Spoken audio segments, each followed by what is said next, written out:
ETV news కి స్వాగతం. ఒంటిమిట్ట మండలంలో బీజేపీ కార్యాలయంలో బీజేపీ రాష్ట్ర కార్యవర్గ సభ్యుడు నంద్యాల జిల్లా ఇన్ఛార్జ్ పోతు గంట రమేష్ నాయుడు మాట్లాడుతూ ఒంటిమిట్ట చెరువుకు శాశ్వత పరిష్కారంగా మీరు అందించాలని ఒక మంచి ఉద్దేశంతో 2014 ఇండియా ప్రభుత్వంలో ఇది ప్రారంభించడం జరిగిందన్నారు. గత ప్రభుత్వంలో ఇది పూర్తిగా నిర్లక్ష్యానికి గురైందని, ఆ పైపులన్నీ తుక్కుబట్టి ఉన్నాయని, అలాంటి వాటిని యుద్ధ ప్రాతిపదికన పూర్తి స్థాయిలో మరమ్మతులు చేసి అవసరం ఉన్న చోట కొత్తగా పైపులు వేసి చెరువుకు నీరు అందించాలని, భక్తులకు అందరికీ ఇది ఉపయోగపడుతుందన్నారు. ఈ కార్యక్రమంలో బీజేపీ మండల అధ్యక్షులు బాలరాజు, శివరాజు, బీజేపీ సీనియర్ నాయకులు పాటూరు గంగిరెడ్డి, సుబ్బారెడ్డి పాల్గొన్నారు. అందరికీ నమస్కారం.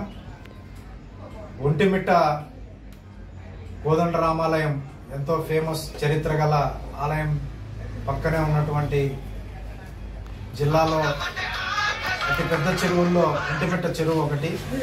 అటువంటి చెరువుకు సోమశిల వెనక జలాల నుంచి నీళ్లు తీసుకురావాలని గత ఎన్డీఏ ప్రభుత్వంలో పైప్ లైన్ వేసి నీళ్లు తీసుకొచ్చినారు. గత 5 సంవత్సరాల వైసీపీ ప్రభుత్వంలో అది పూర్తిగా నిర్లక్ష్యానికి గురైంది. తిరిగి ఎన్డీఏ ప్రభుత్వం వచ్చింది కాబట్టి అధికారులు, ఇరిగేషన్ సంబంధించిన ఉన్నతాధికారులందరూ కూడా వెంటనే దాన్ని పైప్ లైన్లన్నీ శాశ్వత మరమ్మతు చేసి ఈ ఒంటిమిట్ట చెరువుకు శాశ్వతంగా నీళ్లు తీసుకొచ్చే ఏర్పాట్లు 1-2 సార్లు చిన్న చిన్న రిపేర్లు చేసి నీళ్లు పంపించినా కూడా పైపులు పగిలిపోవడం వల్ల ఒంటిమిట్ట చెరువుకు నీరు ఆగిపోయింది. తిరిగి అధికారులు శాశ్వత పరిష్కార మార్గంగా ఎక్కడైతే ఈ పైప్ లైన్ తుక్కుపడ్డాయో లేదా మరమ్మతుకు ఇబ్బంది వచ్చిన చోట కొత్త పైప్ లైన్లు వేసి ఒంటిమిట్ట ప్రజలకు, ఒంటిమిట్ట గుడికి వచ్చే భక్తులకు అందరికీ కూడా ఉపయోగపడేటువంటి ఈ చెరువుకు నీరు తీసుకురావాలని భారతీయ జనతా పార్టీ డిమాండ్ చేస్తుంది. అందరికీ నమస్కారం. రాజంపేట అసెంబ్లీ నియోజకవర్గంలో ఒంటిమిట్ట మండలంలో ఎంతో ప్రసిద్ధిగాంచిన కోదండరామాలయం ఎంత ప్రసిద్ధిగాంచిందో, రామాలయం కింద ఉన్నటువంటి ఒంటిమిట్ట చెరువు కూడా అంతే ప్రసిద్ధిగాంచింది.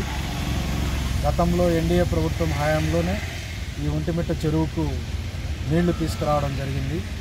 గత 5 సంవత్సరాల్లో జగన్మోహన్ రెడ్డి గారి పరిపాలన పూర్తిగా నిర్లక్ష్యం కారణంగా ఆ చెరువుకు పైపుల ద్వారా నీళ్లు రాలేకపోవడం, ఆ నిర్లక్ష్యం వహించిన కారణంగా అవన్నీ చెదులు బట్టి, చిలుం బట్టి ఈరోజు పనికి రాకుండా పోయినవి.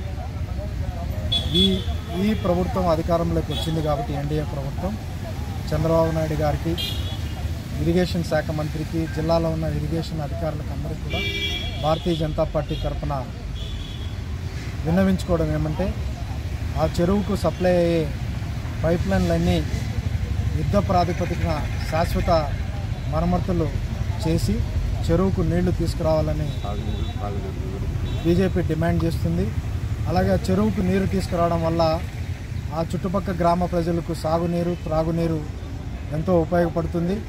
అలాగే స్వామివారి దర్శనానికి వచ్చే భక్తులందరికీ కూడా చెరువు నిండా నీరు ఉన్నప్పుడు అదొక ఆహ్లాదకరమైన వాతావరణం అక్కడ ఏర్పడుతుంది. ఆ చెరువులో గతంలో అనుకున్నట్టుగా భక్తులకు ఒక బోటింగ్ సౌకర్యం కూడా ఏర్పాటు చేస్తే బాగుంటుంది. ఇవన్నీ కూడా వెంటనే యుద్ధ ప్రాతిపదికన శాశ్వత మరమ్మతులు చేసి చెరువుకు నీళ్లు తీసుకురావాలని భారతీయ జనతా పార్టీ డిమాండ్ చేస్తుంది.